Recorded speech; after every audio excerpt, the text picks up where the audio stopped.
Welcome, my peeps, my peoples. Please like, comment, subscribe, share the video. It'll be greatly appreciated. It's Mary Jane. Let's talk about Love and Hip Hop Hollywood, Season 5, Episode 6. It's going down. We start off with K. Michelle. She's meeting up with the doctor to make sure, a plastic surgeon, so she can get all the chemicals and toxin as much as she can removed from her body.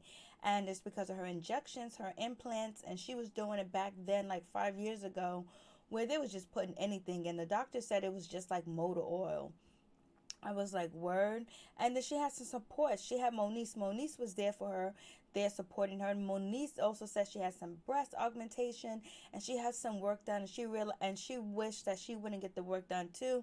But it's kind of like pressure to be in Hollywood, to be a star, to be a celebrity, and want to fit in and fit the idea quota of what people think is beautiful, not what you think is beautiful, not what you taught was what was beautiful, but what you see in TV, magazines, videos, movies, Instagram, and things that you see on the news where people show you, oh, this is the most beautiful person in the world, so you want to idolize that. Or they say, oh, these girls in these videos are A1, they're the best, so you want to look like them and you want to be like them so you can actually be in their spot, or people take you serious because they don't have confidence in what you look like. And it's sad because you have little girls that are going to school today, and boys that have braids or dreads, and they get suspended from school because they saying it's inappropriate, because it's in the school policy. And it's just really messed up that you can't be your natural self and who you want to be, because if you are, you're not accepted, or you might get looked past. And so K. Michelle made some mistakes and she's trying to clear it up, and she's sick, she's ill, and she got like a colostomy bag or some type of bag that's going to, be cleaning out toxin back and forth or putting stuff in. Like, she really got really sick from her injections and her implants, where she's gonna have a scar for life. Like, so when she goes to bed, when she sleep at night, when she's with somebody, they're gonna have to be accepting of that bag that she has. That shit is hard, but you know what, at least she got her life, at least she got her child. But it's very difficult to go through some shit like that. That's just like crazy. Like, imagine having like a bag stuck to your stomach for the rest of your life. You know what I mean? Especially if you're single, you want, like, if you're in a relationship or you married, you have a significant other, and that's something you don't have to worry about. But now that's something extra that you have to bring into a relationship that people will consider it being baggage. And so she's trying to get fixed because she hasn't been healthy. She's been faint. She has been, really tired, and she hasn't been feeling well at all. So she's trying to get it taken care of. And now she got this bag, and her friend Moniece has been there throughout her surgery. And so now she's mad at her so-called friends. We know Jonathan's one of them, and we've seen how it went down, on the internet last year or whatever. So, she really feels bad because, she supported people. She paid their rent. She did all this for them, set up careers for them, and she helped them out. And they couldn't even come to the hospital and say what's up, or send her a text message, drop a dime, come by, visit her when she got home from the hospital, anything, nothing. So she's feeling abandoned by the people that she helped. Now she's feeling like she was used, she was a sucker, and she was only good for when she was on top. And since she's not as popular or doing as much music as she used to do, because right now, she's trying to get her life and her health together, and she has a lot of things to worry about. She's feeling hateful and revengeful. So beware of K. Michelle revenge, because when you're a hurt person, you end up attacking other people and you hurt people. That's why you need to get help. So I'm just like, damn, it is bad for business. And so then we have Apple Bottom and Lyrica. They meeting up, and they actually are exercising, working out on like a stage or whatever, and they're having a conversation. And Apple Watch wants to know what went down with you and La Britney and A1 Rockstar. What's going on? And then what's her name? Lyrica was like, well, Rockstar is kind of jealous because when I got with A1, I kind of like abandoned him, and I went strictly with A1, and I was with him, and I was doing all that stuff with him, and then I just totally forgot about him, and so he feels a little jaded. He feels bad about the situation. So that's when Apple Bottom's like, oh, so he was just using me. He didn't want to do no music with me. And then she was like, this girl, Brittany, she's on the stage dancing with my husband. I'm on her IG. She's on my IG. but she's also DMing A1. And, she was disrespectful, so it went down like that. But Lyrica is trying to keep her head right, her head strong. I don't know if she actually cheated with Safari, but I really hope she didn't, because Safari can't be 100% trusted, because we know he lied on Nicki Minaj for a lot of years, saying that he write her music. We know he lied about saying that someone leaked his penis pic, when we actually found out that it was actually Safari that leaked it himself.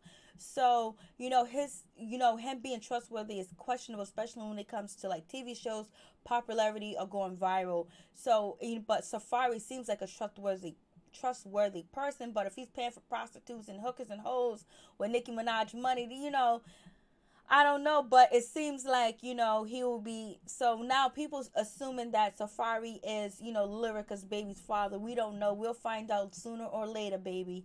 Whatever you do in the dark does come to light. It does reveal itself. So Lyrica is claiming that she did not sleep with Safari, and she didn't have nothing to do with Safari in that way. So the blogs say otherwise, Safari say otherwise, so we'll just see how it goes down. But A1 is sticking by his wife, and he believes his wife right now at this time and point, and he's going to try to make it work, because Lyrica is pregnant.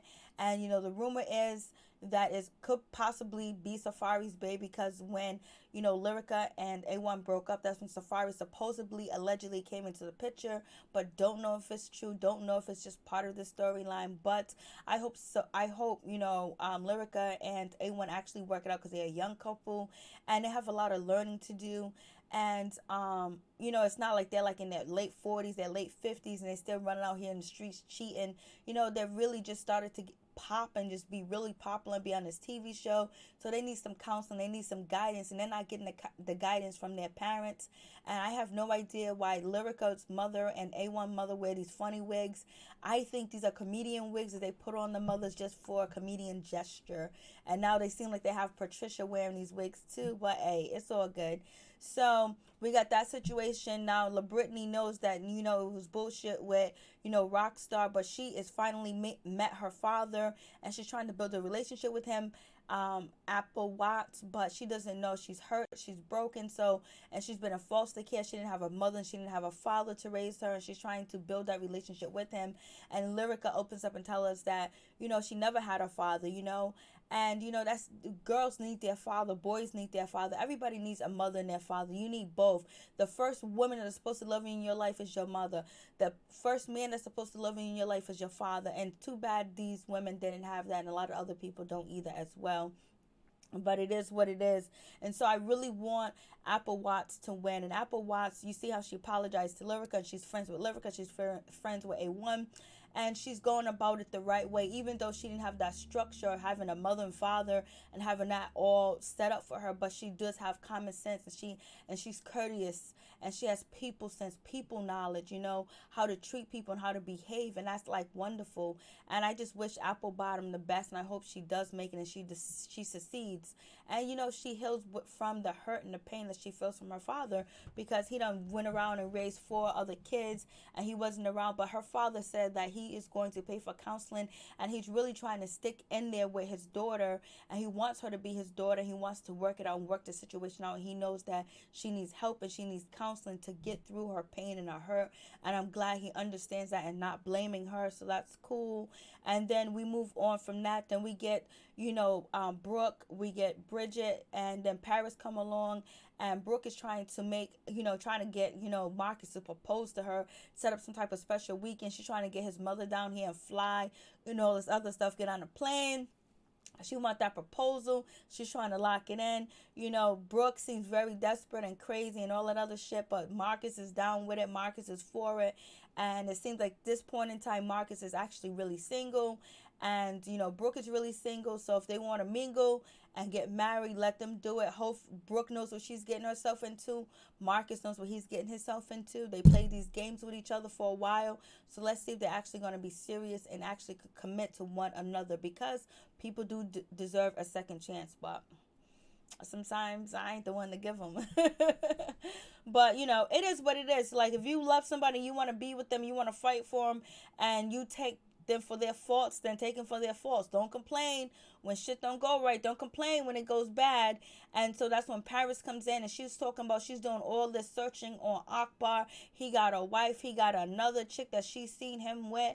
And then that's when Brooke jumped in, was like, yes, he has another girl. This girl was like almost Caucasian, light white caramel that I seen Akbar with. She be at the gym, the whatever the name of the gym is.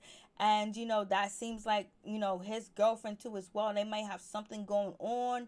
And TT don't know about it. So Paris is going to go to the gym with Nikki and do some investigation. And she finds out that Akbar got a wife and he got a girl he run the gym with. And the girl that runs the gym knows Tiara's driving one of the cars.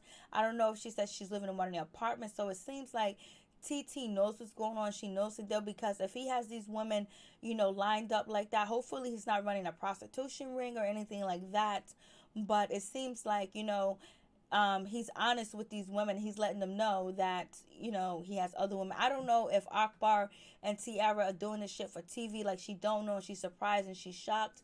But all the women know about TT, and TT acting like she's surprised and she don't know what's going on, that he's married. She don't know about this woman in the gym. If Akbar is training her and doing all this stuff with her, at the gym, wouldn't TT run into the girl? So I don't know. I think TT has her blinders on. Excuse me, because she had bad relationships, and she's looking for love, and she finally feels like she has somebody that's supporting her and doing things for her and got her back and helping her with her music, helping her work out, helping her stay away from drugs, something that she feels like she can't accomplish on her own. And he's supporting her and put money in her pocket and helping her while she's not filming. So she's trying to make the best of the situation. She's going to play it as much as she can.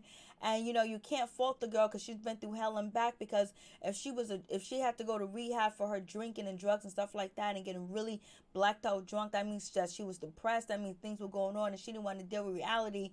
And Akbar is actually helping her, but it comes with strings attached. And the strings attached with Akbar, as he's married and he got a girl on the side, which is bad for business. At the end, it's going to have TT catapult and probably crash and burn, or either fly away like a butterfly and then become very successful and do what she want to do. But it seems like there's so much stuff that can lead TT back on the path of using alcohol again. I don't know. Some women like to be a part of things like this.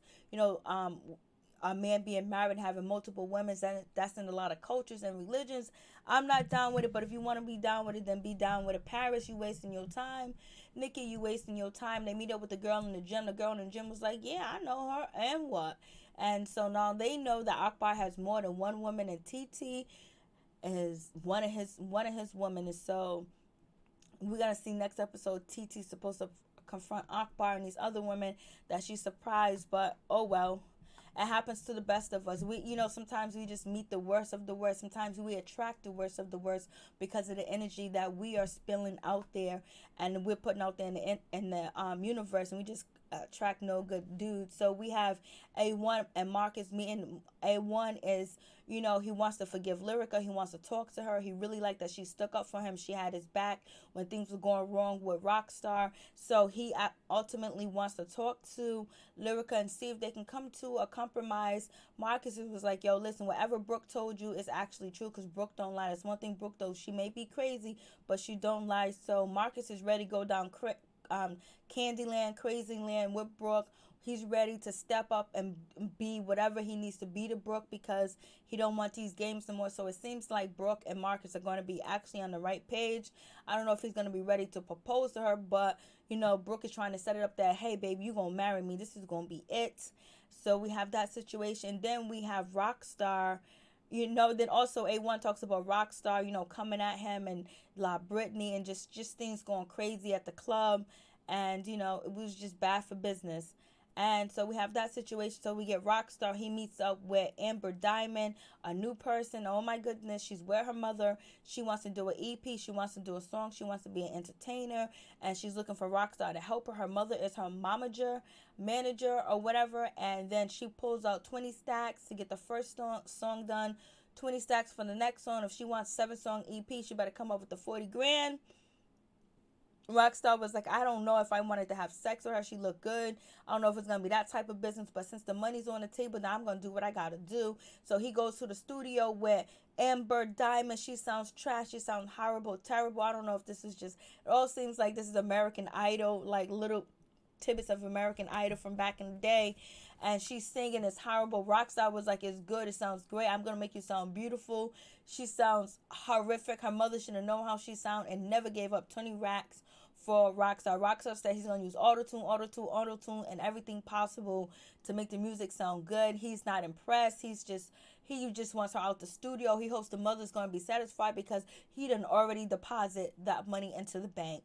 And then Amber is telling him about her business, her situations. Rockstar don't care no more because he's just so disgusted that she can't sing, that she sound like birds and cats. I don't know if they actually sound better. He's just done. He's just like, this is trash. I'm gonna try to put music on tragedy. I don't know what I'm gonna do with this situation. It sounds horrific. It sounds bad. He's like, damn, why would they even pay me knowing that she sounds this horrible? Why? This is what you call delusional of grandeur. Like, really delusional. So we have that situation going on. So excuse me. So then after that we have Rockstar was just like, oh my god, this is horrible. So then we got A1. He meets up with Lyrica. They have a conversation. Lyrica confirms that she has not slept with Safari, and she never went that route with him, and she never did that with him. So A1 believes her, and he wants to make this relationship work. And so she tells A1 that she's pregnant. Congratulations, Lyrica. And they want to get the family together to tell him that she's pregnant. Maybe they should have did it separately. So they meet up, they have dinner, and they try to tell the parents that she's pregnant. And, Lloyd is not having it. Patricia's not having it. And, A1's mother's not having it. They are like, oh no, this is not. They were thinking that he's getting a divorce, that it's over, it's done with. Lyrica ain't no good. Lyrica done changed A1. She done made him Hollywood. He forgot about his family. He was so tight with his brother Lloyd. But once he got with Lyrica, he dissed her. But that's his wife. That's his better half. Like, that's who he calls when there's emergency. That's who puts down on a piece of paper if an emergency happens and they need emergency contact. Him and his brother have that bond, that relationship, but he has his immediate family, just like his brother has his immediate family. So they don't like Lyrica. They feel like Lyrica is still an A1 away. I hate when they do that shit. Like, man, let the man be a man. Let the man live. He can't be up under you 24/7. He can't be around you 24/7. Like, he's going to have a wife. He's going to have kids. He's going to have to move on and grow and be a man. He's not going to be a little A1 forever. So we got that situation. Even though I love A1's mother, so we have, Mama Lyrica, she shows up with her funny looking wig too, and we got Pam with her funny looking wig. They're just doing this on purpose. And so, Mama Lyrica, she shows up. She was like, are you talking to my daughter like this? You're talking to my daughter like what? She'll fight anybody for a daughter. She ain't playing. That's her baby. That's her only baby, because remember, she lost one baby. So she's very protective of Lyrica. Lyrica sometimes is shitty. Sometimes Lyrica does Lyrica, but Lyrica's a young girl. She's married, and she's trying to make it, and she just done a lot of beautiful things, especially with writing music. And she's married, and she's pregnant. She did it all the right way. It's just that now this rumor is lingering over her head with this freaking Safari. So I hope the rumor with Safari is not true, because I really want Lyrica and A1 to work it out.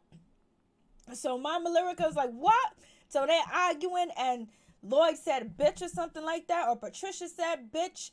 Lyrica threw some juice, and they hit Lloyd all over the face, and they just started throwing food, just acting up in that goddamn restaurant, embarrassing as shit. But they don't want Lyrica. They don't like Lyrica. And then Lyrica tells her mother that she's pregnant. She jumps out the Jeep, because they were sitting in the Jeep, and she's mad and she's upset too, because she don't want it to happen. So it's a very difficult thing when people are out in the street saying that your wife ain't no good. Your wife is out here cheating. You got Safari telling people he done slept with Lyrica. And people think that they did. I don't know if they slept together. Hopefully we'll get to the nitty gritty of it. And Safari said he did. Lyrica said he didn't. So who do you believe? And so with that situation, you have them rumors and everybody's thinking that they did sleep together, and people putting shit in A1's ear, which is the truth, because they feel like they seen Lyrica flirting with, Safari. And then you got the parents that don't want them together. Then you got people trying to slide up in A1's DM. You got people trying to slide up in Lyrica's DM. So it's just a crazy situation for these two young people trying to maneuver their way and stay strong and love and be together, man. I just hope they make it. Peace and my one love.